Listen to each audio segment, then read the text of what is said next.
Israeli report says that Iran's acting supreme leader after Khamenei's death, Ayatollah Arafi, was killed in recent strikes, just hours after being appointed following Khamenei's death. This marks a major shift in Iran's leadership. And with a power vacuum now forming, the region faces heightened risk of instability, militant escalation, and disruption to global diplomacy. States into war on his own with no authorization from Congress. He is willing to sacrifice American lives for what? For regime change? For a war that the president's own top military advisor has warned will be incredibly dangerous? For a war built on lies? For a war that won't make us safer? I want to be clear. The United States had a deal that could have prevented Iran from getting a nuclear weapon. That was Obama's nuclear deal with Iran, and Trump blew that deal up and got nothing in return. And now he's starting another war in the Middle East instead of doing the hard work of diplomacy to prevent Iran from getting a nuclear weapon. It is reckless and it is dangerous. It is a betrayal of the president's duty to uphold the Constitution and a betrayal of the American people.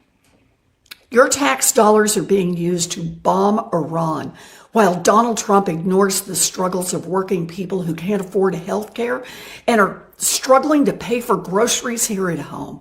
That is not America first. All three of my brothers served in the military, so this is personal for me. I'm thinking of and praying for our troops that the president has put in harm's way without justification. We cannot let Donald Trump drag yet another generation into a forever war. The Senate must come back in session immediately to vote up or down on a war powers resolution and block this war. No war with Iran. The U.S. had a solid diplomatic agreement with Iran under Obama, which kept them from getting a nuclear weapon. But when Trump abandoned that deal, we got nothing. No safety, no progress, and now we're on the brink of a far more dangerous conflict when we should be doubling down on diplomacy. The only reason we're having this war is because Israel wants it. This is their last chance, they believe. This presidency is the last presidency where they're going to have unequivocal bipartisan support. Period. You can't primary every Thomas Massey, and there's a whole army of them coming at some point because everyone can see what's going on. And you can shut down X, and you can shut down the internet. You can be like Great Britain and arrest people who protest Israel, but attitudes are not going to revert to what they were 5 years ago. Sorry. And they know this. So this is their last chance. What's so amazing is that Israel, which at least is acting in what it perceives to be its own national interest, is joined by its shills in the United States, of course. But really, its only other ally in this is the American news media, whose job it is to tell you the truth and inform you as to what's happening, to tell you, hey, wake up. The world could be changing, and it's going to affect you and your family. That's their job. And instead, they've been lulling you to sleep with the same variety of transparent lies and propaganda. There's still got to be a case to the American people. And again, this was the guy that was going to keep us out of endless wars in the Middle East. I have a couple of follow-ups to some of the things you just said. First of all, you have access to intelligence that few other people have. The president said in the video he put out that there was a possibility that the Iranians could use missiles that could strike the American homeland. Senior administration officials said that the timing was chosen because they saw intelligence that the Iranians were going to launch preeminent strikes. Did you see any of that information? The Iranians have been working on increasing their military capabilities. And remember, this was supposed to be military capabilities, at least on the nuclear front, that the president himself said were obliterated based upon the strike of 7 months ago. I saw no intelligence that Iran was on the verge of launching any kind of preemptive strike against the United States of America. None. None. The president did what he always does. He lied, he scapegoated, and he distracted. And he offered no real solutions to our nation's pressing challenges, so many of which he is actively making worse. He tries to divide us. He tries to enrage us, to pit us against one another, neighbor against neighbor. And sometimes he succeeds. And so you have to ask, who benefits from his rhetoric, his policies, his actions, the short list of laws he's pushed through this Republican Congress? Somebody must be benefiting. He's enriching himself, his family, his friends. The scale of the corruption is unprecedented. There's the cover-up of the Epstein files, the crypto scams, cozying up to foreign princes for airplanes and billionaires for ballrooms, putting his name and face on buildings all over our nation's capital. This is not what our founders envisioned, not by a long shot. And when you know that some of the people that were mentioned in the Epstein files are the very ones going to war to distract America and those abroad. As we speak right now, earlier today, UK all of a sudden, out of the blue, volunteered their airspace to the United States since Iran bombed all of their airspaces. And we know what just happened with the UK. And they also, in the UK, have passed laws where they don't have to prosecute PDFs. I will be following up with a video about that real soon. Repeat the same mistake that you did in June. If you try a failed experience, you will get the same result. In June, you destroyed the facilities, the machines, but the technology cannot be bombed, and the determination also cannot be bombed. Now, Iran proved to be ready for negotiation, for diplomacy. We have proved that in the past 20 years, in 2015, in 2025, every time. But it was the US who always escaped from diplomacy, who cut the diplomacy and opted for war. My message is, between war and diplomacy is a better way, although we don't have any positive experience from the United States, but still, diplomacy is much better than war. I advise to the representative of the United States to be polite. It will be better for yourself and the country you represented. Thank you. The representative of the United States has asked for the floor to make a further statement. Frankly, I'm not going to dignify this with another response, especially as this representative sits here in this body representing a regime that has killed tens of thousands of its own people and imprisoned many more simply for wanting freedom from your tyranny. Thank you, Mr. President. In this video, he just simply is asking for respect, which is people when they're in a dictatorship mode and power, they don't understand when somebody's saying just to be nice. And it's a man letting another man know that that's what it is. This morning, the United States regime jointly and in coordination with the Israeli regime, initiated an unprovoked and premeditated aggression against the Islamic Republic of Iran for the second time in the recent months, while deliberately attacking civilian populated areas in multiple large cities of Iran where millions of people reside. As a result of this brutal armed attack, hundreds of civilians have been killed.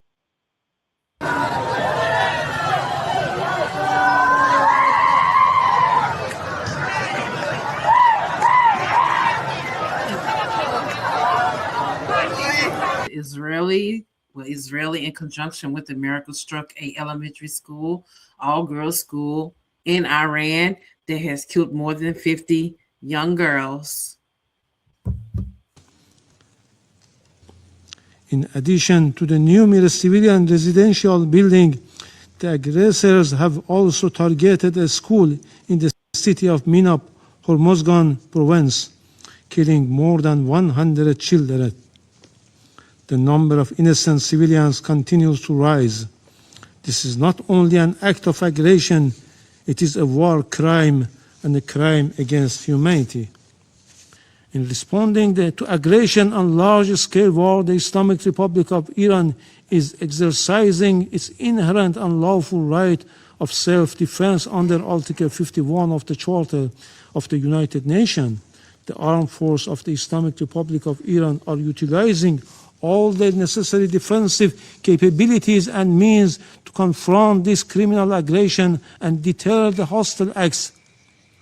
Consequently, all bases, facilities, and assets of the hostile forces in the region shall be regarded as legitimate military objective within the framework of Iran's lawful exercise of self-defense.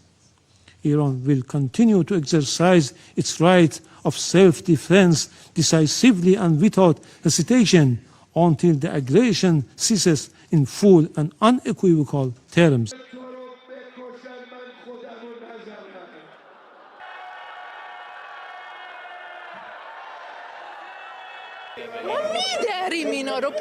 We are going to rip them apart, hold these people accountable. We're going to rip them apart. They're being out of line.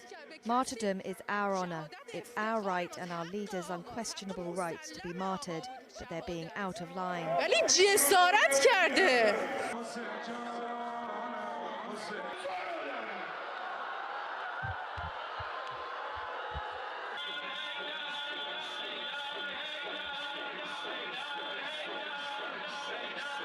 So the toll of this war is taking a very dangerous spiral. And like I say, it is ironic that a lot of the people that are in the Epstein files, that are trying to distract from the Epstein files, and those that are in the Epstein files are conducting wars that are not even necessary. Iran is willing to talk, willing to come to the table. The U.S. administration insists to start a negotiation and then in the middle of negotiation attack the other party. We were in the middle of negotiations, but this time we made a big progress. 2 days ago on Thursday, we had a very good meeting in Geneva together with Steve Witkoff and Jared Kushner, and we were able to address serious questions related to Iran's nuclear program, and a deal was at our reach. Why they decided to attack us? Perhaps, it was others who dragged the United States for their own benefits into this, conflict. It's really pity. I think Americans and Israelis failed to, hit their targets, and now everything is under control. And we, almost in less than 2 hours, we were able to start retaliation by attacking, American bases and some targets in Israel. And I was in contact with, my colleagues in the Persian Gulf, and I explained for them that we have no intention to attack them, but we are actually attacking the American bases in the act of self-defense.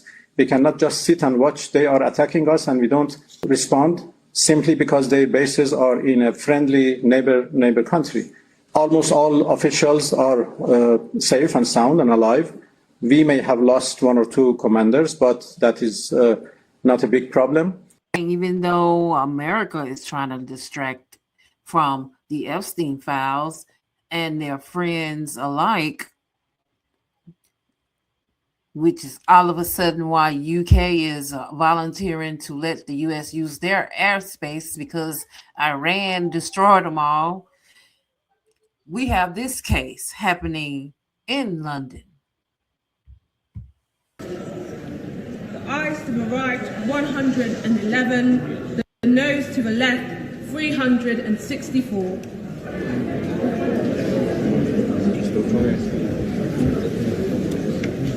The eyes to the right were 111, the nose to the left 364. So the nose have it, the nose have it. Unlock.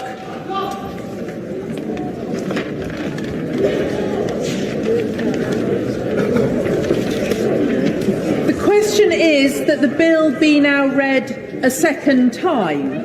As many as are of that opinion say aye. Aye. Of the contrary, no. No.